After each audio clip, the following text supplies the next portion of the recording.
This episode of We Are Libertarians is brought to you by Audible.com. Enjoy one free audiobook courtesy of We Are Libertarians. Choose from more than 100,000 audiobook titles, including works by Ron Paul, Walter Block, Murray Rothbard, and the Cato Institute. Audible.com also has audio of radio and TV programs and audio versions of magazines and newspapers. You can get the Audible app on any mobile device or download the audio to your computer. Go to audibletrial.com/WAL or head to WeareLibertarians.com and find the link to get one free month of Audible today. Welcome to We Are Libertarians. This is episode 46, getting dangerously close to episode 50.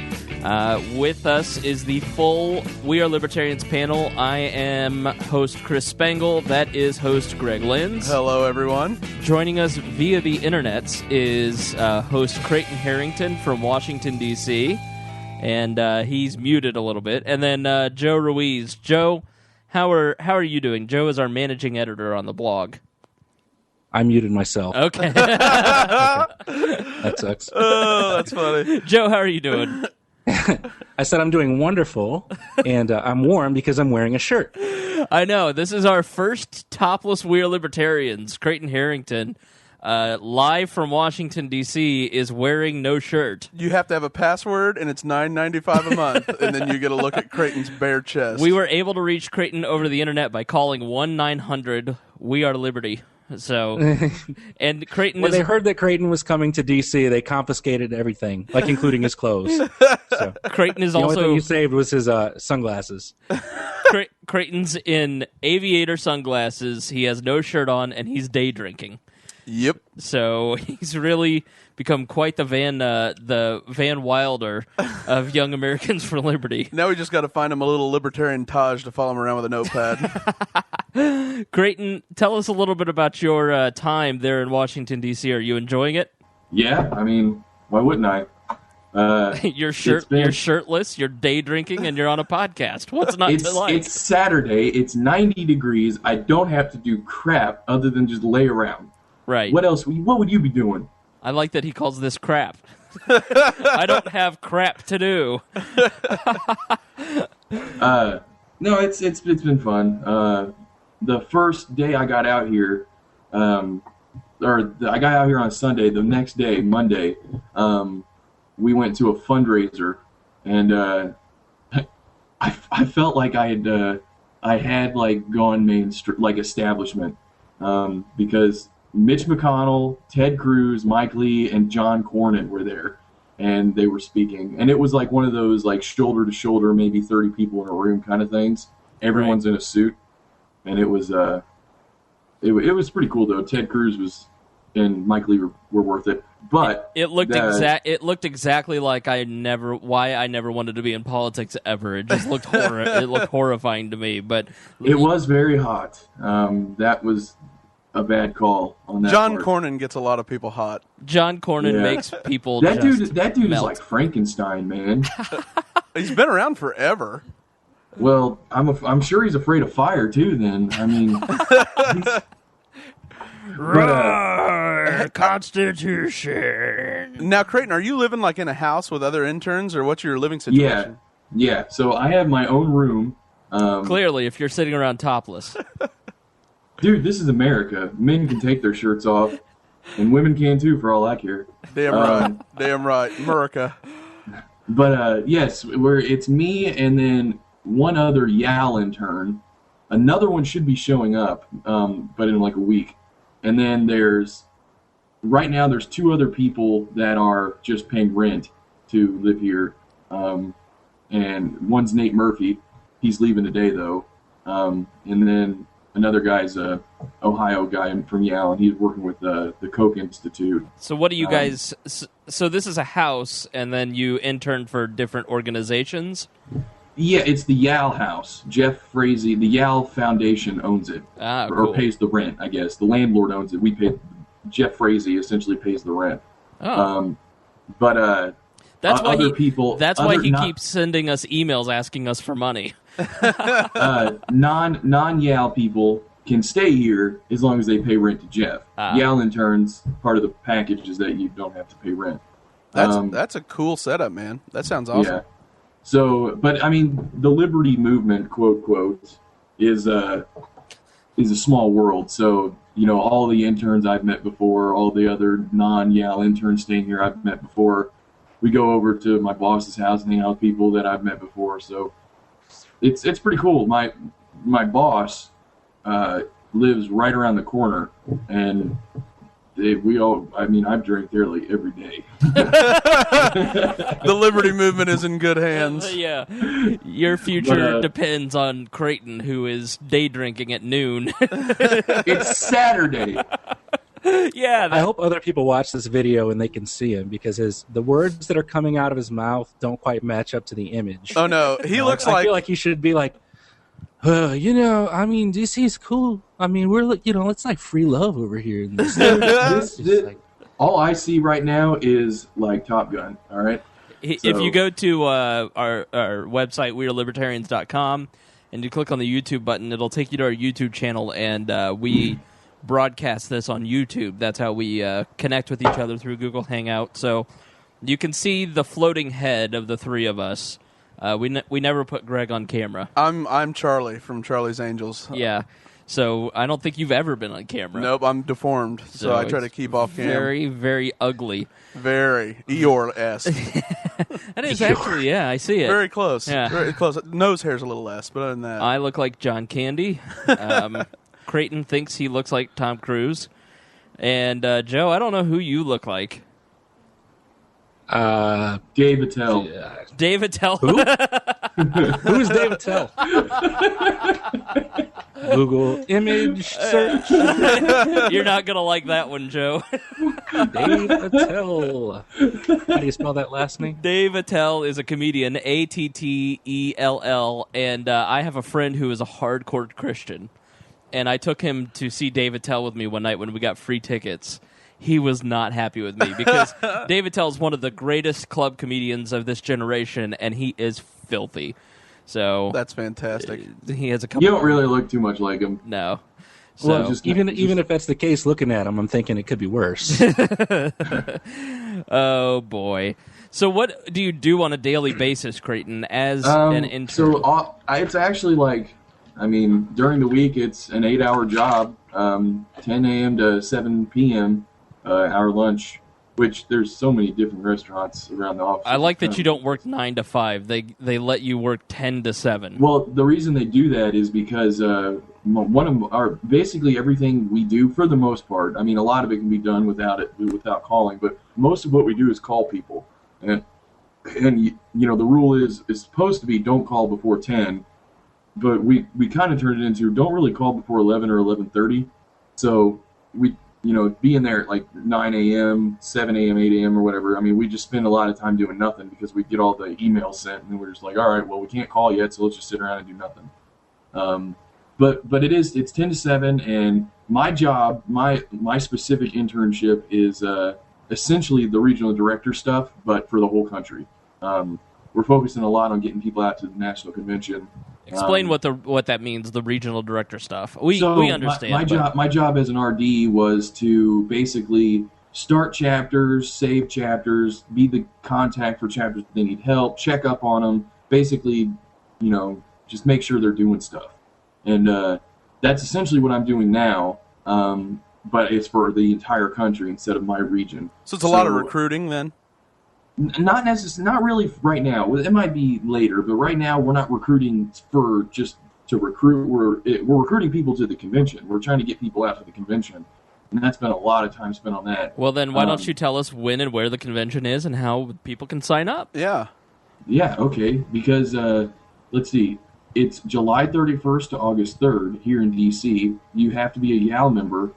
So join YAL. If you're at a school without a YAL chapter, start a chapter and then apply, and you'll get in. And that's Young Americans for Liberty, just in case you don't know the acronym.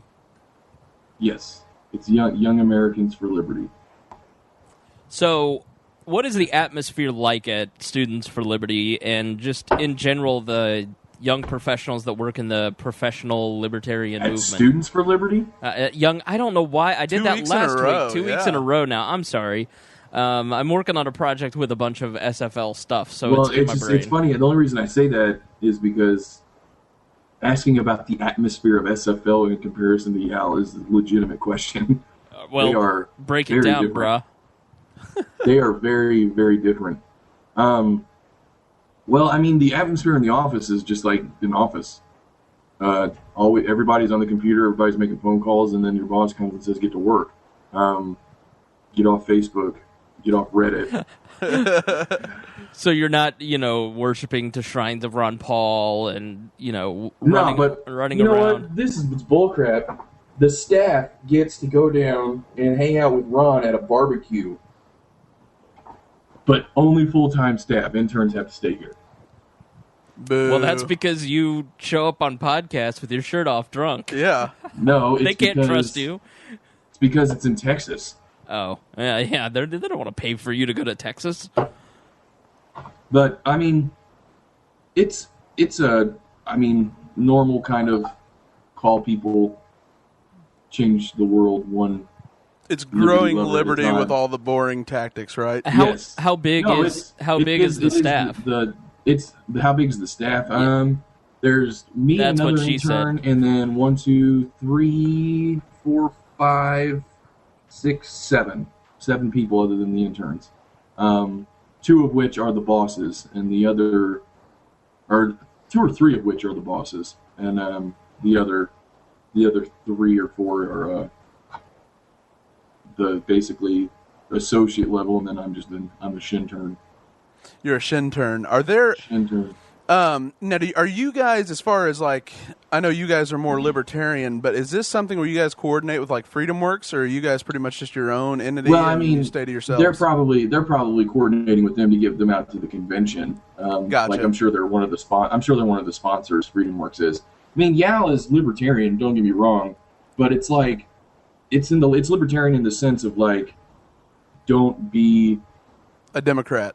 Don't be exclusionary. Okay. Like don't like, that's kind of why I like them, is they're not like everybody who's not libertarian needs to get out of here and we'll go to our own party. So no purity pledge. Yeah. So a lot of there are a lot. I mean, LI, the Leadership Institute, is in the same building as us. They're a self-named conservative organization, and they are a conservative organization just by.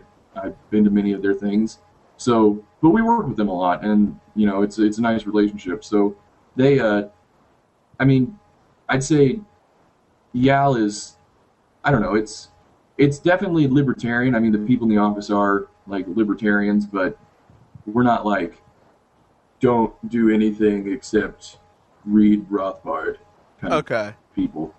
It's more about action and political action, and Yeah, it is. I mean, one of the thing that makes YAL different than like SFL or something is that the model of YAL is to take political action and affect change politically to advance the ideas that we all believe in. SFL takes more of a thinky kind of approach where it's like educate and kind of like an organic thought leadership. Change.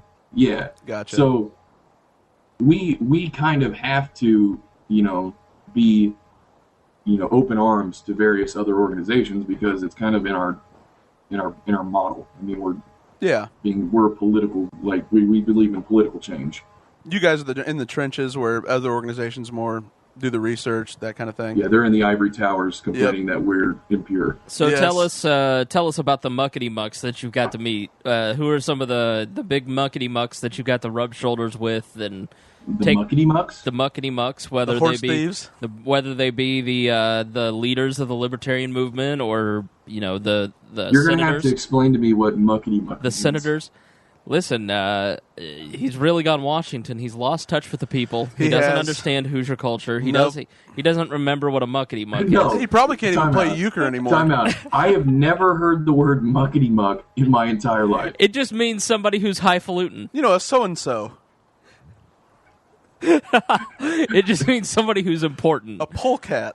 A polecat means something totally different. What important people have I met? Okay. Yeah. Have I sat down and talked with? None. Have I seen, like I said, John Cornyn, Ted Cruz, Mike Lee, Mitch McConnell? How hard did you tongue kiss them? I didn't at all. It was open bar. I was over by the bar. That's how you make an impression. That is a college student summer intern. You like our new intern? Look at that guy that's drunk at the bar with a Rand boner. I wasn't drunk. Walking around with a full-on hard Rand boner, talking about how great Rand Paul is. Ted, do you feel this handshake? Liberty, man. But then that Thursday of that week, we went to an AFF, which is America's Future Foundation or American Freedom Future. I don't know. They had a gala, and the guy who's the head of Cato spoke. Oh wow, David Bose. Yeah. No, not that guy. Like, I don't remember his name. He's like from North Carolina. I think he's like the president of Cato. So he's less of a muckety muck and more of a so-and-so then. I can't remember his name. He's like he was a good speaker, and he did a really good speech, and that was also open bar. And then let's see, I think we went to an SFL thing yesterday or the day before. That was all right. Jim Lark was there. I sent you that message. Talked to him a little bit. Dr. Jim Lark is on the Advocates for Self-Government Board. He's on the LNC, the Libertarian National Committee, and is a college professor in Virginia and really somebody who's been a leader in the libertarian movement for the last 30 years, I'd say, and really interesting guy. So if you ever get the chance to follow or meet Jim Lark, do it. Fun guy. Yeah, Jim Lark, he's cool. I remember I saw him speak at the convention, national convention back in 2010, 2011, and I thought he would have such a great speech, and then they brought him back each time, and it's just so funny because last year I asked him, because he said he worked with the Libertarian Party, and I asked him if he knew you, and he was like, "Oh yeah, Chris Spangle." He's from the rural area of Virginia, teaches at the University of Virginia, and just it has that homespun storytelling mindset of like an Andy Griffith, just really folksy, really fun guy to talk to, and enjoys craft beer. When he came into town for the Advocates Board meeting, I ended up in the O'Malley's in downtown Indianapolis looking for local craft beer with Jim. Is he coming back soon? Probably, yeah. If he does, we can. There's a beer bus we can actually rent on Saturday, and we can go to all the local breweries. Is it that pedal thing that I keep seeing? Not around that town? one. God no. I like to drink, not exercise. There's some pedal mobile bar in downtown Indianapolis where it's basically just drunk women going. So what I like to call a target-rich environment, right? I do believe the scientific phrase for that herd of animals is called the woo girl. The woo girls. Yes. I feel bad. I do have to, Creighton, this is the first time I've got to talk to you in a while. I had dinner last night with someone that knew you, and I didn't even mean to, but I think I might have thrown you under the bus. She was an 06 graduate of Decatur Central. I'm like, Creighton Harrington? And she's like, well, yeah, I went to school with him, but he's really cool. He's a big-time football star and wrestler. And then I was like, oh, yeah, we do this show together. And she's like, oh, what's he up to now? And I'm like, well, he's on a libertarian podcast, and I feel like her belief of you just got cut in half, and I didn't intend it that way. Her first name's Krista. She's married to my buddy Josh Holt. So her name's Krista Holt. Yeah, she played golf at Marion. Krista what? What's her last name? I don't know her maiden name. I'm sorry. But she played golf at Marion and went to Decatur Central, graduated 06. First name Krista.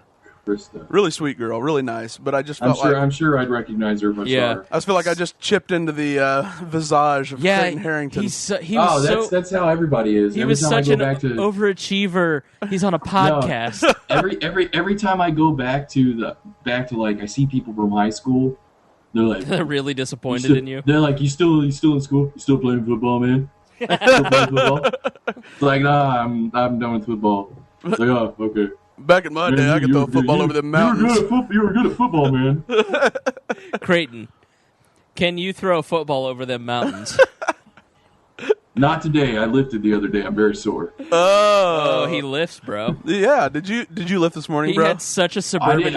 I lifted yesterday morning. I'm actually waiting for Josh Parrish, my boss, and he's coming over, and we're going to lift later. Go get swole. Because I'll probably need a spotter. He's going to get swolled up. I lifted Monday, upper body. Granted, you guys got to remember, this is the first time I actually did a full-fledged workout from start to finish in 5 years. And then Monday I did that. went pretty heavy, and I'm still sore. Like, I'm still very sore. All right, if you're just joining us here on We're Libertarians, we're talking about Creighton's lifting habits. Yes, it's riveting conversation. He had such a suburban douchebag line last night that we teased him about. I was like, oh, you're going to get drunk and have a hangover for the podcast on Saturday, are you? It's like, nah, bro, I'm just lifting, and then I'm going to Chili's. Yeah. All right. Let's talk to Joe Ruiz a little bit. Nah, who needs that? Who needs that? Let's talk to Joe. I never get to talk to Joe. We've hit the 20-minute mark, so that means we have to stop screwing around and actually get to a program. Yeah. We here on Libertarians, the guy. What are we? We're not talking about Lindsay Lohan. No, we're going to talk about Amanda Bynes. Yeah. Man. Lindsay Lohan is so 2 years ago, Creighton. Right. Yeah. I want to talk about Tiger Blood 2.0. What, we're going to talk about Britney Spears? Oh, well, okay. So we'll get to the See your haircut again? No.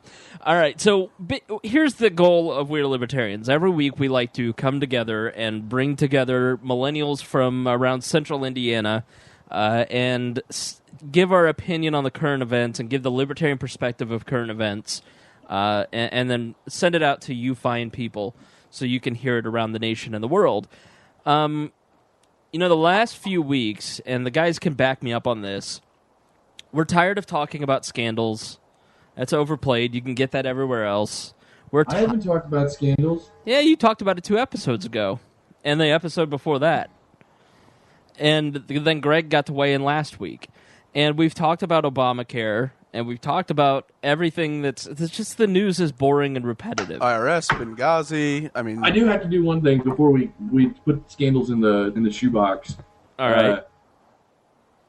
I've been watching the news a little bit recently, and I can't help but notice that the IRS scandal has been at the headline of all of the various news organizations, and honestly, I think they think it's a bigger scandal than the others. Yeah. That's exactly what I said. Yeah. And you said, no, you're wrong. You're stupid. It's the journalist thing. It's the worst. You're dumb. It totally is. It's just the mainstream media, the drive-by media is wrong. But it probably tests well. No! That's what it is. Yeah, it's tests testing well. Because when you watch TV news, A, you're having your intelligence insulted, and B, they test to see what is going to get the best You're only ratings. having your intelligence insulted if you're watching Fox and Friends or The Five. Oh. No, it is literally almost every news medium. Son, in my I will- opinion. Or anything on MSNBC after Morning Joe. All right, so let's revert back. Shoebox. We put the scandals in the shoebox till we have a new development. Yes. So we've been talking, and we're looking for your feedback. We want to hear what you want to talk about. So send us an email if you have questions or topics. We like to pick 2 topics, 3 topics a week, and then ask a central question around those topics, and let the conversation devolve from there into sidebars and non sequiturs. And if there's something that we haven't covered that you'd like us to talk about, email that to us at editor@wearelibertarians.com, or you can hit us up on the Facebook page and leave a comment or a message. So what we've done this week is I said to the guys, hey, you guys pick a topic, you guys pick a question. It can't be something that really we discuss on a daily, on the average show, that maybe people aren't talking about in the news, and pose the question to the rest of the group, and then we'll talk about it. I don't know. I have a sneaking suspicion of what Joe is going to ask us, and Greg, I have no idea what he's going to talk about, and Creighton and we will probably not get to us. We'll do next week. Good, because you didn't do your homework. All I did was get drunk last night. I know. That's why I said Joe and Greg are going first, because they're the responsible ones in this organization. So That's sad. I know. When Greg lends, when I tell people at your reunion that you're the responsible one in our organization, oh boy. Well, they'll be like, well, you're screwed. That thing's going to fail. Oh, voted least likely to succeed. I didn't even it was no votes. I just wasn't even registered. Most likely to end up in a pool of vomit in Broad Ripple in 3 years. Oh, that was last night. Class of 2007. All right, so Joe Ruiz, the managing editor of We're Libertarians, is going to present the topic and ask the question first, And I now yield the floor to the gentleman from South Bend, Indiana. Okay, what I wanted to talk about is government-run porn. Recently, go ahead. You have a No, comment? I wasn't, because I know what you're going to talk about now, and I'm not making a joke. I gotcha. Who's nailing well- Palin? Nailing Palin. Oh, different topic. So a FBI agent in Seattle came out and he admitted basically that they had busted a Nebraska-based child porn website in November of 2012, and that the FBI operated it for 2 weeks prior to shutting it down. So while the FBI was under control, up to 5,600 users swapped and accessed images of children. This is graphic, so heads up, being raped, abused, or forced to pose naked. And so during a recent court hearing on this, where they referred to the website as Website A, they basically admitted that the government had seized control of this website, and in order to see who else was accessing the sites and who else was posting these obscene photos, they ran the website for the next 2 weeks before actually shutting it down. And so my question is, as someone else that I saw recently asked the same question, is this proper for government to do? Should government be handling situations like this in this way? Greg? I actually do. I feel it is proper. The CIA does a lot of things, especially with terrorism, where they pose as suppliers for different jihadists and that type of thing, and that's how they snuff out a lot of their, a lot of thwarted attacks. It happened in Yemen. That was the whole AP scandal. That's how that operated. And I don't see a big difference in it. Child porn, I mean, if you're the kind of person that exploits and you film and you're in production and you distribute, you are the worst among society, in my opinion. And so this is one of those things where I think government can have a proper role in it. I don't have an issue with them operating it. I don't like it.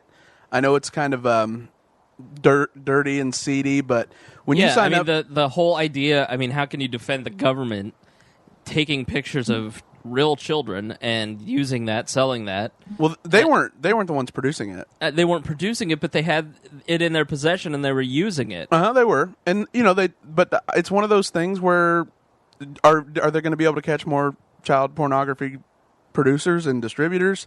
That's probably a good thing, in my opinion. I'm not a pure libertarian on that issue, but I know you guys will disagree. Child abuse advocates were pretty upset about this because they're saying that Creighton is wearing a pirate hat right now. In the middle of a discussion on child pedophiles, and you're wearing a pirate hat in Google Hangout. He's like the wall version of Michael Jackson right now. What are you? So bad. All right. Creighton's like, you want to ride my roller coaster? What is wrong with you, Creighton? Oh, Good God. Go ahead, Joe. Please save us. I'm sorry, I found the effects button. What is I couldn't going resist.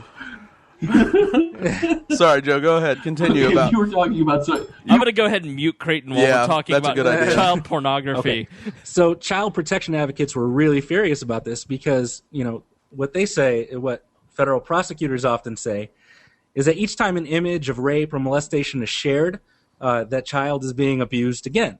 Mm-hmm. And, and having worked in, child services for some time, I think that I understand what they mean is that every time, if you got some sicko in Wyoming getting off on this picture, then that child is essentially the victim of abuse. For sure. By being, you know what I mean? And so the FBI, in doing this, the question is they allowed for the 10,000 photos that were uploaded to this website during that 2-week duration, 10,000 kids to be abused while they found out what was, going to happen before they shut it down. They did, but now I'm not very familiar with the case, but did it yield any benefits? Were they able to catch a group of operators from it? Yeah, they did.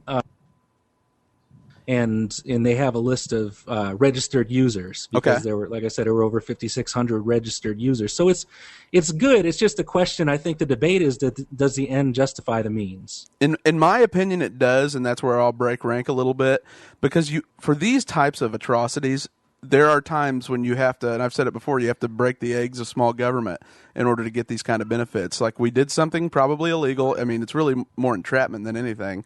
But I look at it like we reaped a huge benefit, and whenever I can, save a child from being exploited, even if I have to do, even if I have to share an image, which I feel is a very small thing to do, I think it is definitely better. What do you think, Joe? Well, I guess I'm a little bit torn because I understand, where those child protection advocates are coming from, and I understand that I think that they put what they essentially were doing is using children as bait. Oh, totally. Yep. Yeah, and so I think I think it just comes across to me as unethical. I'm glad that, the investigation and what they did was able to bear some fruit, and I'm glad that they were able to, catch the guilty parties, or at least some of them. But I don't know that I could say the ends do justify the means. Now, I think if they went as far as actually producing it new content, then I would absolutely be appalled. But if it was an existing, for instance, if it's an existing content and it's already out there on the internet, just maybe not distributed through proper channels, I get it. They're still being abused, but I think even, I can't say this for sure, and it's probably a terrible thing to say, but if the parents would probably be okay if it made it more safe. Do you understand? Yeah. Are we able to unmute Creighton? I can't right now. Well, we'll probably edit this out, but because Creighton. Right now, Creighton's muted and Chris is in the bathroom right now. Gotcha. So we'll just kind of carry it. There he is. Oh, there we go. Yeah, I can unmute myself. Yeah, I was just throwing you guys a bone. When it comes to, so if I just repeat, they just took stuff that already existed and were using it to bait people into it already existed, or it was fake. They didn't No, the site already existed as it was set up by the person who was running the website, but during the 2 weeks that the FBI had control of it, they allowed the people who were registered on the site to continue uploading photos of child abuse and molestation. Oh, so the government didn't even upload any files. No. The government was, essentially just had control of the website. And watched the users' property. behavior. And they just monitored. Yeah, see, I don't have a problem with that whatsoever. What about you guys? Creighton, what do you think? I guess I don't really have a problem in a sense of if they're already abusing children, then it's good to have them get caught. And if the government's not doing anything to harm anybody, harm any children or anything, and they're really just catching people that were already harming children, honestly, I can't necessarily see anything wrong with that. Okay, let me paint a different picture. Yeah, Joe, paint your picture, because I'm having a hard time seeing the. It's okay if for somehow you had children, and some sicko was able to get a hold of pictures of them in the bathtub that somebody posted because they thought it would be cutesy somewhere on the internet or Facebook, and they somehow photoshopped it to be inappropriate or whatever, and it looks like your child is naked, or if a babysitter took advantage of a young child, your children, if you had children, and then posted it to that site. Now the government could have essentially shut down the site right away, as soon as they took control, and they could have then gone through some of the backlogs and some of the files to find out who had registered in the past, and they still could have caught some people that way. But instead, during that 2-week duration, a picture of your child was then uploaded, and who knows who did what with that photo from that point on, because they wanted to find out who would be registering from point A to point B. To me, I don't know, if it was my kid, I would be very, very furious, because they should have shut it down right away, did what they could with that information, found out who had in the past, because I'm sure it wasn't a brand new website, utilized that resource, or whatever you want to call it, and spared my child that agony. No, I see where you're coming from. Yeah, having them, I guess that seems a little bit more of a. I guess I can agree with that more. Having them use the information that was already on there to catch people rather than kind of bait people into doing it anyway. I wonder, though, if it was a question of being able to build a case.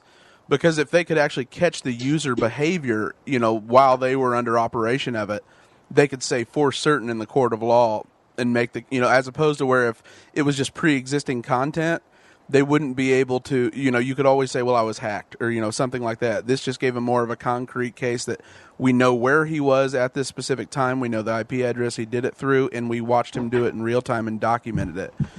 So I do, though, I get it now. Like, yeah, that I would, and I don't have kids, so, I mean, you're definitely more of the appropriate person to make that case.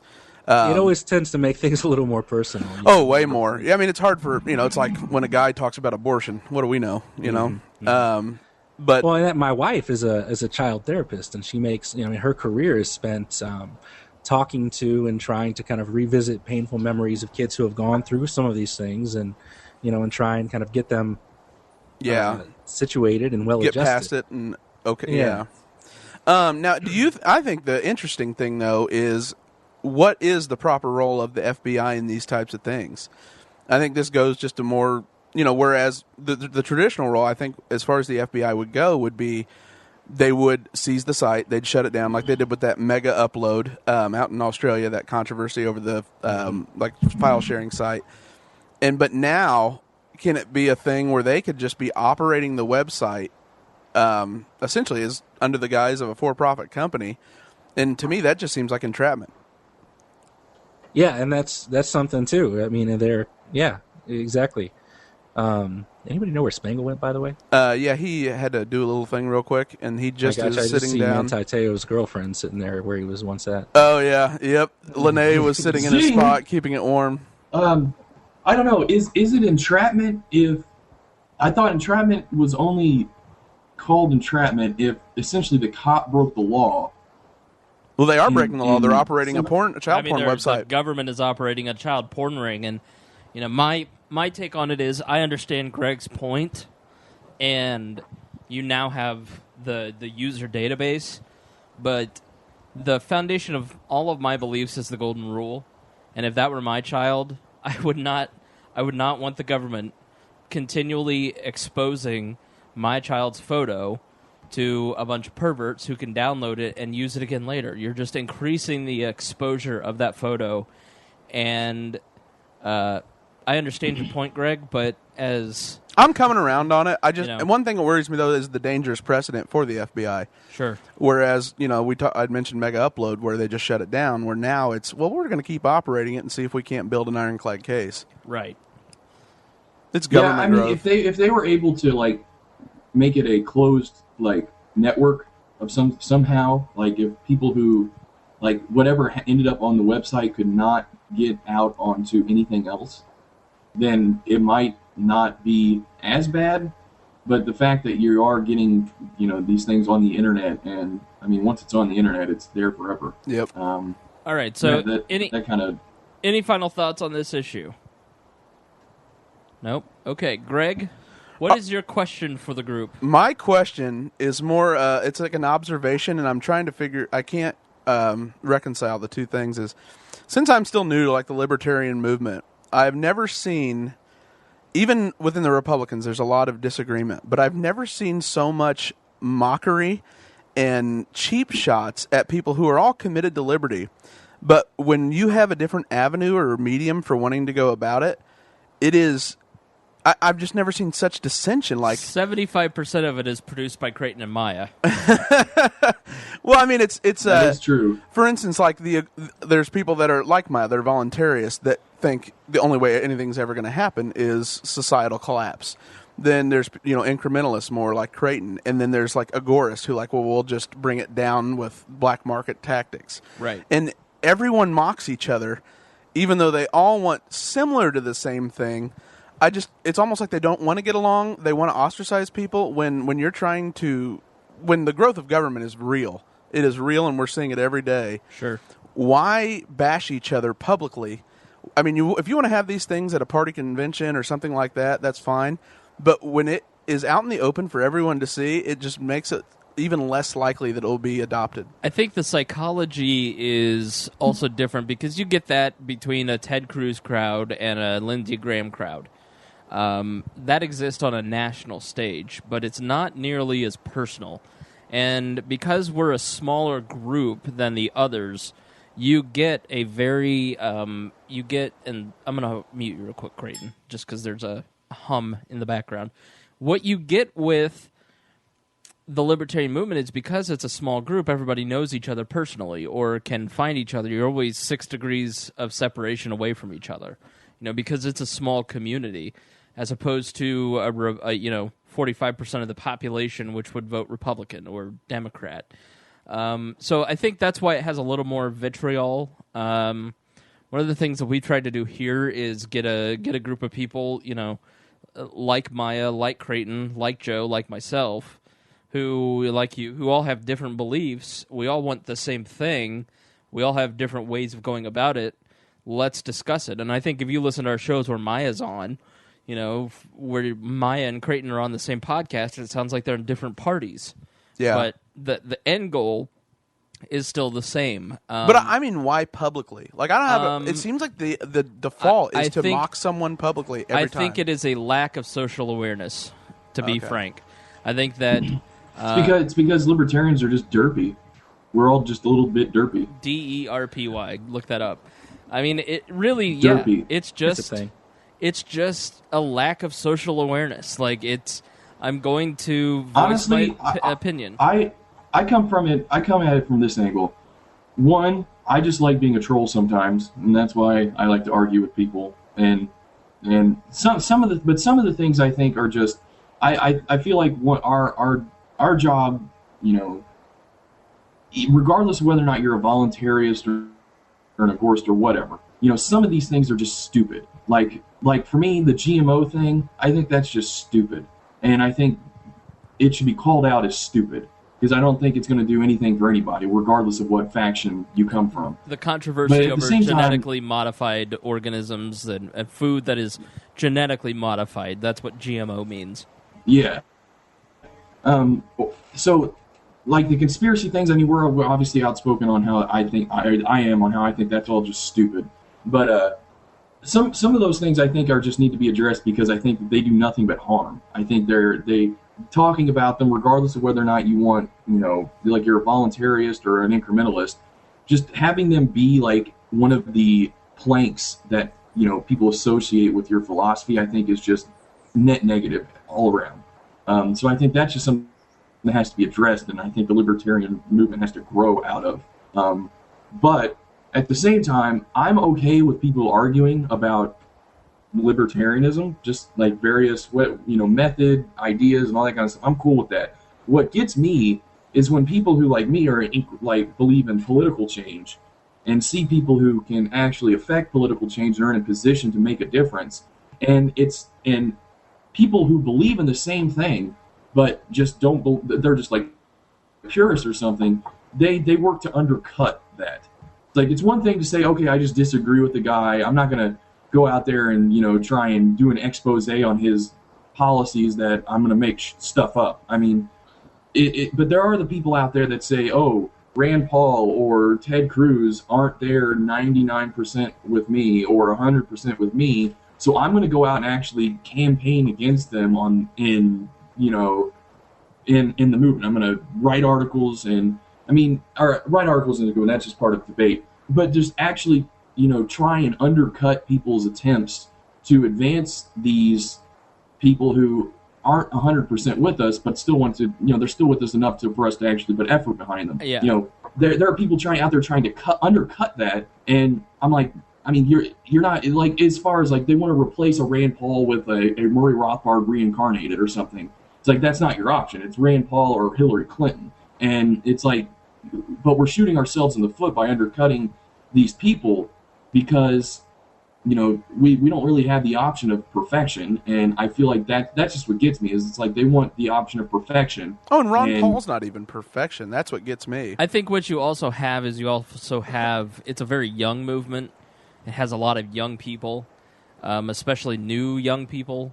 And I think a lot of the aggression just comes from, I don't want to say immaturity, but there are people out there who just, I just find it ironic that for a group of people who profess the non-aggression principle, there is a lot of aggression and anger. Tons. And it bums me out, and it really wears you down. It makes you not want to work in the libertarian movement at certain points because you just go, I don't want to be, I don't want to have to defend every opinion, every belief. It's just like, can you just not just move on to the next cat post. Just keep going. Yeah. You know? Yeah, it's like if you're it's the liberty movement as an aggregate. It seems like there's this I wouldn't say it's the aggregate. There are factions within the libertarian movement that want the entire class of people that call themselves libertarians to be identical philosophically, and they have no desire to look at it as, well, we don't have to be identical. We can just partner on issues that we agree on. And then you can partner with somebody that you agree on with another issue and I disagree with you on, and try and beat me on that, advancing that policy or whatever. It's like everybody has to be identical or it's nothing. It's like it's all or nothing. Yeah. And that's what gets me. And that's why we've never been effective for like 30, 40 years, is because we're waiting for like this time where everyone's got like enlightened or something. We're all became the Buddha, and the libertarian Buddha, and we're enlightened. And now we'll go and affect change now that everybody's on the same page. It's like, give me a break. We'll be dead. Let's get Joe's opinion, and then Joe, I've got a question for you. Well, I think in that event, maybe libertarians become their own biggest enemies, and maybe the voluntarists are right in the sense that a societal collapse is the only thing that's going to bring any sort of baseline to the problems, because maybe incrementalism can't work as long as libertarians can't get on the same page. I don't know. I mean, if I could characterize libertarians sometimes, it would be it would be like Jones Soda. There are so many different flavors of libertarian, but it's not enough for them to say we're all soda. It's there's bullies, there's libertarian Jones Soda gangs. If you're not Green Apple, then I don't count you as a Jones Soda. You're grape. Right. And so that it's problematic for us, and I could see that as long as we have that train of thought, we're never going to develop any sort of headway in getting the things accomplished that we need to get accomplished. And I think disagreement's good, but I just hate how it's, as soon as you put your opinion out there, it is bashed publicly. I'm going to make a Facebook post about it and link to it, and then have everyone mock you for being impure. I used to joke that I had the toughest job in Indiana politics as the executive director of the Libertarian Party of Indiana, because if you're the head of the Republican Party, Libertarians and Democrats hate you, but the Republicans love you. Yep. If you're head of the Democratic Party, the Democrats love you and the Republicans and Libertarians hate you. But if you're head of the Libertarian Party, the Libertarians hate you more than the Republicans and Democrats do. and I experienced it all the time. I mean, it just the most vitriol and hate and just the people who made my job miserable and made me want to leave were Libertarians, and they were, officials of the party for the most part.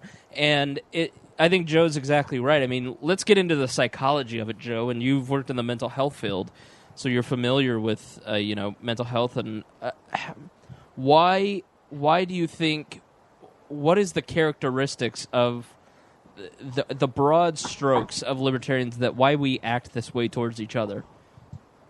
Oh, I'm sure if you did some sort of a study or diagnosis of the personalities of the people within the movement, you would find some narcissism and, some of the same elements. But how does that relate to me? And douchebaggery. Creighton, you can't say douchebaggery. You're not wearing a shirt. You're wearing aviators. And in the middle of a child porn discussion, you put on a pirate hat. So, Joe, go ahead. So narcissism, douchebaggery. The same things that they get upset at politicians, where they accuse politicians of being narcissistic, and they accuse people who enjoy politicians of worshiping the state. And, all the while, their approach shows nothing, in terms of being interested in actually coming up with solutions. They are inevitably more interested in being right in a discussion or in an argument or a debate with the person next to them than they are in finding common ground and moving the ball forward. And that's really problematic, because they become just as bad as the people that they claim to hate.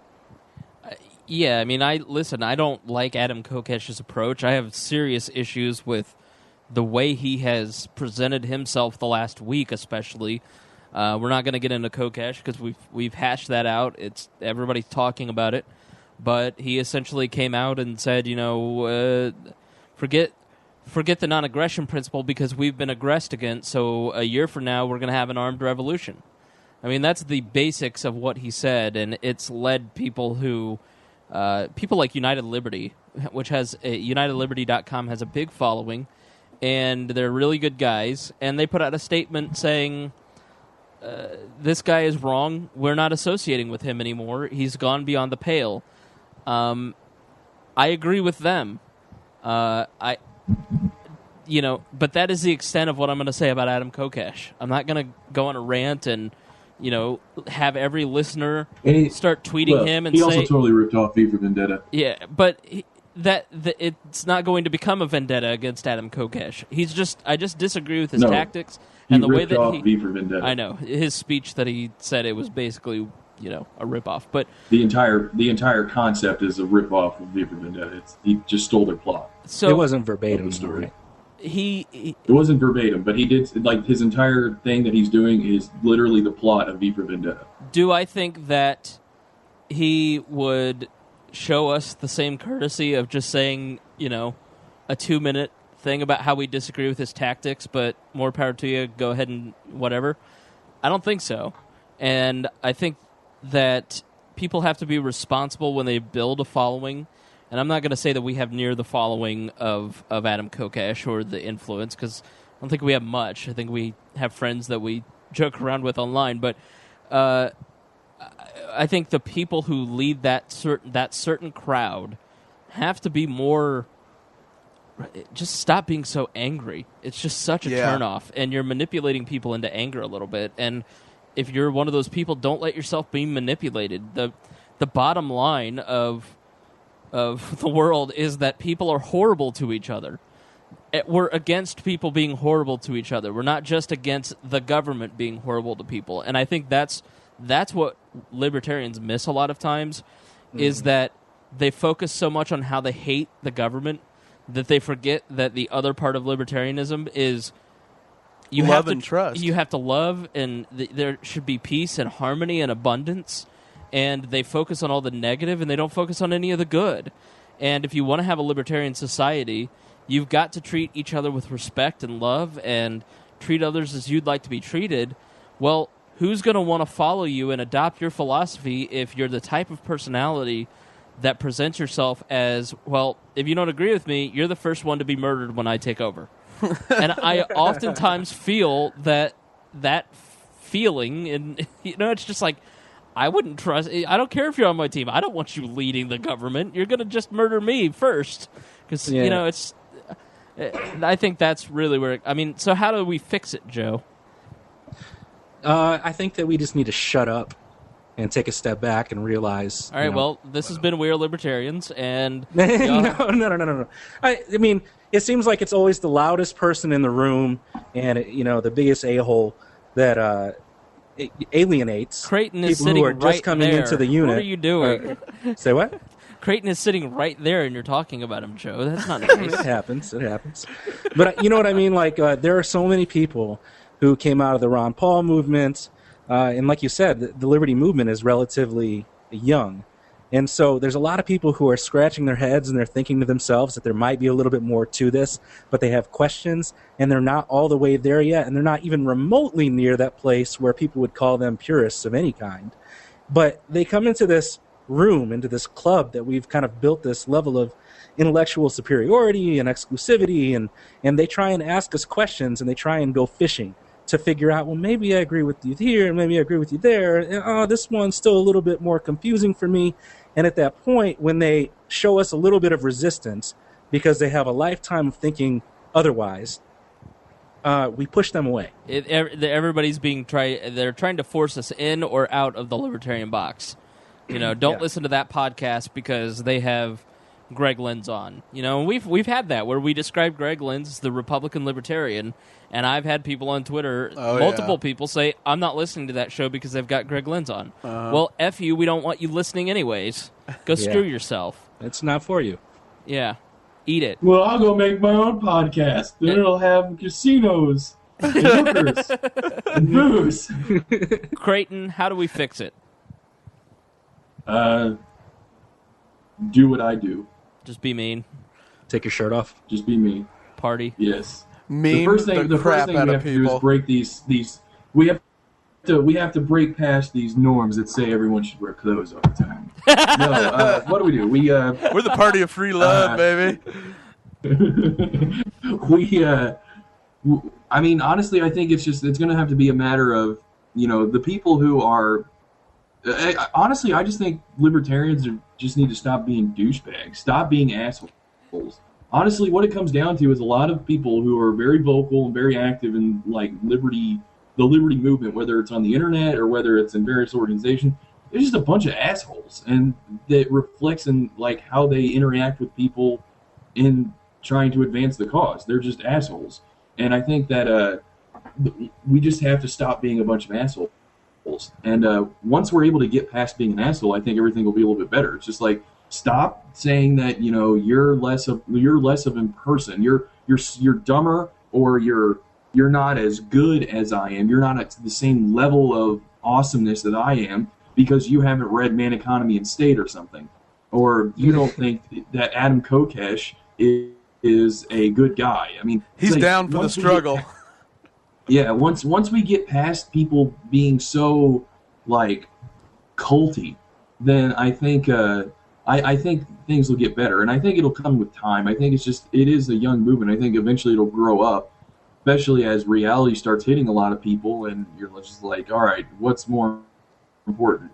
Taxes getting raised, or whether or not the Cato Institute likes to talk about Friedman over Rothbard. I mean, it's just like people's priorities will fall into place, and the ones that are still being stubborn and they won't do anything are just going to be stubborn, not doing anything, and they're going to be on their computer, and that's about the extent of it, and there's going to be irrelevant. I think you hit on something that is a great word, cult. I think we have to stop like being so too. cultish, and I think that's a big part of it. Is people make this their entire lives, and they do that to me too. Like, I can't go on and make a post on Facebook without somebody trying to relate it back to the government or libertarianism or something. Like, I'm the libertarian guy on most people's Facebook page because I'm friends with half of Indiana, it seems like. And there are people that I know that this is their entire existence. They don't have anything but libertarianism. And that's not a healthy way to live. Like, you should also have a hobby besides libertarianism. Besides political action or reading political books. Like, throw in a joke book. Or go read The Grapes of Wrath. Go read The Grapes of Wrath, or pick up Twilight. Yeah. Read through that. Get crazy. No, and don't read, pick up Twilight. Get crazy and read 50 Shades of Grey. I mean, just do something other than libertarianism. If you listen to this podcast, mix in the Mike O'Mara Show or what the F with Mark Maron. Just don't make it your whole existence, because then when it becomes so important to you, then you're a natural repellent. Yeah, and I think we also have to have a little bit of Reagan's 11th commandment, where if you find yourself talking negatively, overtly, about other libertarians, like if you refer to the Cato Institute as the Stato Institute, stop. You can disagree with them. Yeah, totally. Here's the bottom line. Saying nice things about people or saying nothing does not imply that you agree with everything they do. Or if they say one thing or do one thing that you don't agree with, it doesn't mean that they are bad as a human being, or that you have to fight with them and point that out to them, or that you have to go on a vendetta to crush that person because they're impure. I think, I know it sounds like we're coming down on the other side, but at the end of the day, that's any observer from the outside of the libertarian movement says, gee, there's one certain crowd that really loves to pick on everybody else. Yeah. And it repels people, It's not that there needs to be that. There needs to be a purity check, because we have a philosophy, and but it also doesn't mean that I'm a bad person for voting. I want an How dare you aggress towards me with your voting, Chris? I want an anarcho-capitalist state as much as anybody else, but I realize that if you run as a candidate, you have to talk about issues that are currently happening, not what is going to happen 400 years from now. Also, if I vote for a candidate like Gary Johnson, who may not be great on intervention in Syria. I'm with him on like 98% of other stuff. You know, like he's going to get 4% anyways. Calm down. Like, or Justin Amash, because he's a Republican, even though I agree with him on everything, I just can't support him. Right. You know? Well, that's wrong. What? Being a Republican's terrible. Don't let your kids be Republicans. What was that about love a minute ago? Yeah, No, forget that. Fuck off. No, but I had a friend recently. He was. All of this is with the. Go ahead, Creighton. You go. I was gonna say everything we just said is with the caveat, as long as you're not Republican or Democrat. And that's right. All bets are off. Joe, final word on this. Skype wars. No, I had a friend recently who, he's been kind of sticking his big toe in the libertarian pool to check the temperature for a really long time, and he's conservative Republican. His religious beliefs kind of lead a lot of the issues in terms of the way that he thinks about them. But he's becoming more and more libertarian over time, and he's even come to libertarian meetings quite a few times. He worked for my campaign, and he joined because he thought it would lead to good conversation, some Facebook group called Christian Libertarians. And he thought, oh, these are some people that are definitely going to think like me on the issues. And he got in there, and it was Memorial Day, and automatically people began talking trash about our troops because they're fighting and they're participating in the foreign intervention, and we shouldn't be celebrating the lives of the people who have, And he goes, well, hold on, guys. Are we serious about this? And he tried to come in and be a sensible voice amongst these people who are obviously just there to troll. And they gave him a really hard time about it. And as long as we're like that, like, no one's going to come all the way in. Yeah, I think it's disgusting when people troll. For instance, when they put on a cat bozo hat with a monocle. Yeah. Oh my God. While Joe's talking, I look like Bozo the clown with a mustache, and Creighton looks like Dr. Seuss. Oh my Lord. Poor Joe. Dr. Seuss, of all things, with like a dickhead mustache. It's safe to say for Creighton, it's going to be a dry summer as far as the ladies go out there after this episode. Hey guys, look, I'm Chris Galt. I put on a Google's headband. All right, so this isn't. All right, let's wrap up. We're almost going to be close to an hour of this show, our first in many episodes. So let's start with our end of show roundtable. What we missed, what we'd like to say that otherwise we didn't get to talk about. Joe, why don't you go first?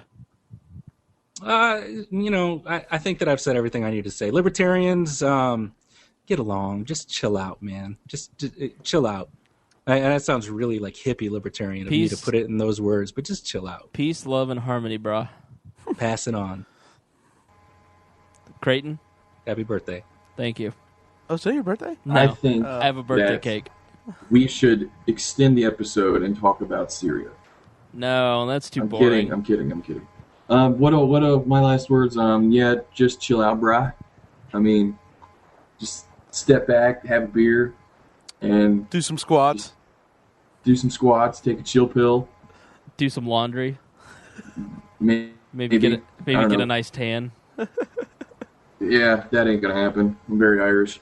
Hey, Creighton, though, you promised me you will go to Mr. Smith's in Georgetown. It is a dueling piano bar, and they allow karaoke. Dude, I'm gonna try and get out there, but I'm in Virginia. I know. And it's amazing how hard it is to find a reason to go to D.C. other than to see the monuments. And if I got to go out there, I'm not going to I don't want to drive to a bar out in D.C. and then drive back. And if I take the metro, it's such a bad time. The metro sucks. I just know I'll try how and get much out you will there one of these enjoy days, it because they have karaoke and you can do singing. I still got like 2 months left, so all right. 3 months. All right. Like Greg, but, anything that... and Man of Steel comes out June 14th. Everybody go see that.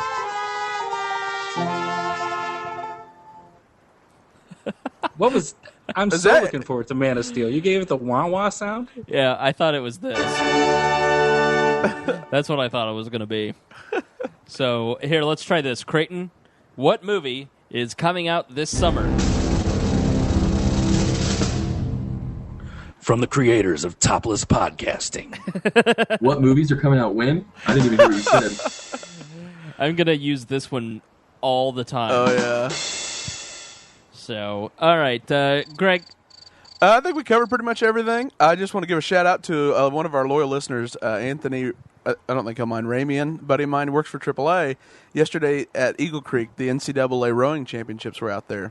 I saw a bunch of UCLA girls. The rowing team was in March like every day when I was eating lunch. Yeah, and so they were out there, and he got a call to go get someone out, a AAA member, and they were from Ontario. Oh. So he pulls up there, and he's like, how can I help? He's like, yeah, I drove on the grass, and I got stuck, and he's like, can you get me out of here? And so he didn't have his snow chains on his tires? No, so it's a little crap car, so he pulls him out. Of course, it's then, Canada. Then 2 or 3 more Canadian friends come up, like, oh, we're stuck too, eh? Can you get us out? And I was like, you come down to our country, you don't pay for AAA, the greatest car savior company there is, I and agree. You abuse our resources. Anthony, can you hook me up? Yep. Need a membership? That's who you got to talk to. Not going to ask for the gold one, but I wouldn't mind a free hookup. Free hookup. Joe, you want one? Dude, Joe is literally loving these effects over here. he is enjoying the crap out. I've just never out of seen it before. It's hilarious. I know. My final message is so. Anyways, thank you for that, because anytime we can bash Canada on this podcast. Yes. I will say that my wife and I were discussing next summer, going to the Montreal Comedy Festival. Uh-oh. Which, you don't get a more Canadian city than Montreal, but it's the biggest comedy festival in the world, and it's got every headliner, but, I'd have to go to Canada. So... Ugh. We'll see. Maybe they'll secede by then and just be Quebec. Then it won't be nearly as bad. Did you see? You saw that headline? It said the most Canadian headline ever: Man dies while snowmobiling and rides underneath a moose. Yeah. I would like to ask in my final little bit here. I would like to ask you to go to our website, wearelibertarians.org, and check out audible.com. And you can said get .org. wearelibertarians.com. Yeah, not .org. I'm sorry. Yeah, we don't have .org, so don't go there and don't buy that. But you can go and get a free month of Audible. Do you know what Audible is, Greg? Yeah, I do. Do you use Audible? I don't, but I have in the past. See, you can go right now to wearelibertarians.com, and you can click on the banner that has Audible, and you can sign up and get a free month of Audible. And you know what you can download there? What? You can download Born Standing Up by Steve Martin. I've read that. That's a great book. It's a great book. Yeah. If you're Creighton, you can get Man and State by Murray Rothbard. Okay. You can get several... What's that book? I've never heard of that one. Walter, is it Mises? Am I wrong? I don't read any of that stuff. I'm very uneducated. Very stupid. Walter Mises? Walter Mises? I said Walter Block. Is that what you just said? No, I didn't say that. Walter Mises Hoppe. You totally just said Walter Mises. I did? And yeah, Joe and is you still said .org. Loving every minute of these events. So you can get Walter Block. Can we end the podcast now? No. We have jumped the shark. Anyways, go check out audible.com. It's great. I love it. It helps the podcast, and it benefits us greatly. All right, let's end this turd of a podcast. It's been fun. It's been real. It hasn't been real fun. And we've discovered a new toy that hopefully we will not play with again. I hope so. Because in the middle of the discussion, I'm sitting there losing my mind laughing at Creighton, who's going through, like, Joe and you are having this argument about child porn and the FBI, and it's very serious, and I look, and Creighton's got, like, a crown on and a pirate hat, and then he puts a tiara on. Do you know how hard it was to, like, even have my thoughts organized looking at him like that? Child pirates are so bad. But I love this Google headband and this, like, dirt mustache combo, because you know that voice that I'm always doing that I irritate my wife with? Hello, pretty lady! You do look exactly like that. So what, Craig, look. the pretty lady like to work for the Google. You like to Google? I like to Google. Oh, my God. Isn't that exactly what... Oh, that is so whatever right. Whatever Viagra does, that does the opposite of that image right there.